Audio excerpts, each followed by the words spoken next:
What really matters is not what function you fulfill in this world, but whether you identify with your function to such an extent that it takes you over and becomes a role that you play. When you play roles, you are unconscious. I don't know if you are a parent or if you want to be one day, but being a parent is one of the most important jobs you'll have in your life, and I definitely believe that it's a great privilege to be able to raise a child.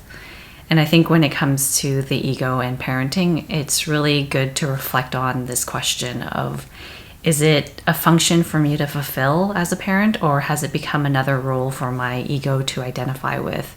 Basically, do I get my sense of self from being a parent? You know, a function of a parent is to basically love the child, to keep them safe, take care of their physical and emotional needs, and to teach them what you know as they start to grow. And, you know, Eckhart talks about how the function of a parent can easily be over-exaggerated, overemphasized, and essentially takes you over when the ego gets incorporated into it. And oftentimes there could be unconscious expectations put on the child because, you know, the ego always wants something from another, and what better place than from your own child, right? And so there are lots of examples of how the ego comes into play when it comes to parenting. And, you know, one of the ways is that parents can mix up love with control. So they believe that obedience is the child loving them back, and they believe that to love the child, they need to control every aspect of their life. So much so that even their personalities, you know, their behaviors, certain behaviors get rewarded, certain behaviors get punished. And so they kind of control the child's personality to some degree. And there is this need to control, you know, how they live their life, what they do with their life, you know, what path they end up going on. And so over time, the child can lose their sense of self and basically just end up being a character to, you know, to their parents in order to receive love. And so that's one of the ways that, you know, parenting and the ego can come into play. For me personally, the expectation for me was to basically accomplish an objective. I basically was supposed to be the glue to hold a relationship together, but because that relationship didn't work out, I ended up being collateral damage. And I was an inconvenience then to my mom, and grew up feeling unloved and kind of, you know, going through the struggles of that. And so having these unconscious expectations put on your child definitely can create negative consequences. And, you know, the ego by nature is dysfunctional. So that being part of the human condition creates dysfunctional people, right? And dysfunctional people become dysfunctional parents, and then dysfunctional parents pass on their dysfunction to the children. And that's where, you know, generational dysfunction keeps getting passed on to each generation. And that's why you see that cycle, you know, go on in families, where certain families have certain patterns that keeps replaying over and over again.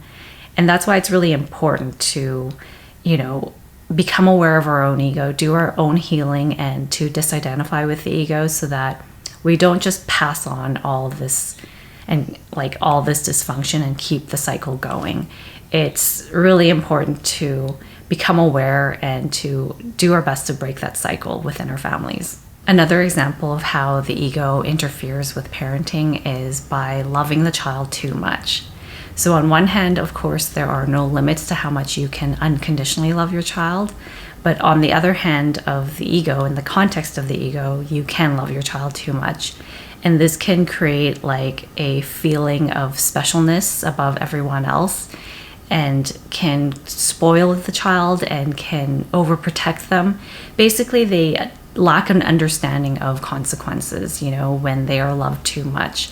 It conditions the child's ego to kind of have this inferior, superior complex or dynamic going on. And so that can have negative consequences too. So when I was young, about like 8 or 9 years old, I, for Valentine's Day one year, decided to make a card from scratch for one of my friends.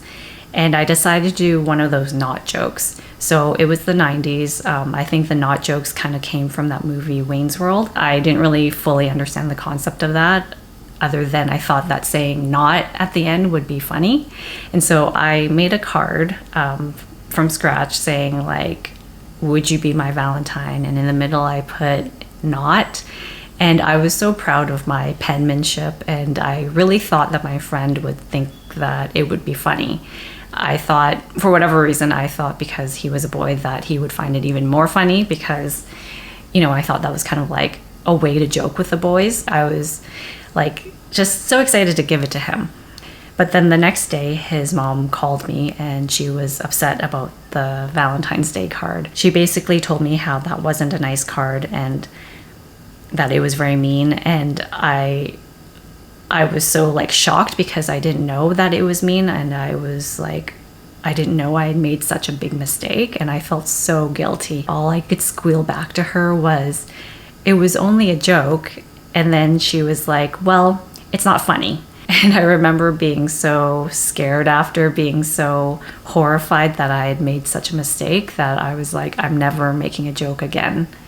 You know, but I also questioned too, you know, if my friend really did get upset about it, or if it was just his mom that got upset about it. And I grew up with him, I know him, so I know that, you know, he refers to his mom as overprotective and all that stuff.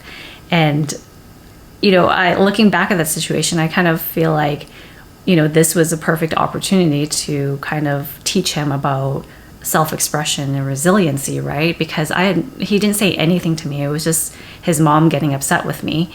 And, you know, if he really did, like, I really don't think that he got upset about it, knowing him. But if he really did get upset about the card, I think that, you know, she could have taught him that he could tell me, you know, teach him to tell me that, you know, he was upset about the card and the reasons why. You know, I would have like felt so bad and would have totally apologized, not realizing that it was actually a mean joke. And, you know, and even if, let's just pretend I was mean about it for whatever reason and was intentional about being mean, that's also an opportunity for her to teach him about how the world works, where some people are not nice, and that, you know, and how to kind of deal with that. But, you know, I obviously didn't mean anything negative about it. I didn't mean anything bad or mean about it. I just thought it'd be funny, and I thought that he would appreciate it. So, you know, I definitely think that as a parent, you know, our job is to help and guide our children through life. And things will happen too in life that you can't control. You know, it's really important to give them space to kind of learn from their own mistakes, but also to be there for them when they make those mistakes and to kind of teach them about it. You know, you can't live in a world without consequences, because that's just not how the world works, right? And so I guess, you know, no matter what you do, you cannot protect your child from suffering, especially when they get older. They will create their own suffering. And so all we can do is just be there for them, give them space, but also just do our best to guide them, you know, the best we can. And Eckhart talks about how suffering is necessary. Basically that without suffering, we would not evolve as humans. We would remain shallow and continue to be identified with the external form of things. And he even talks about how there is a paradox to suffering, where the ego creates all this suffering, but through that suffering itself is what destroys the ego. And so the hope is that as we grow older, that as our children grow older, that, you know, they learn to suffer consciously, because through suffering, the purpose of suffering is to evolve our consciousness and to burn up the ego. So going back to the question that I asked at the beginning, you know, of to remind ourselves and to keep our egos in check, you know, is this a function to fulfill, you know, being a parent, or has it become another role for the ego to identify with?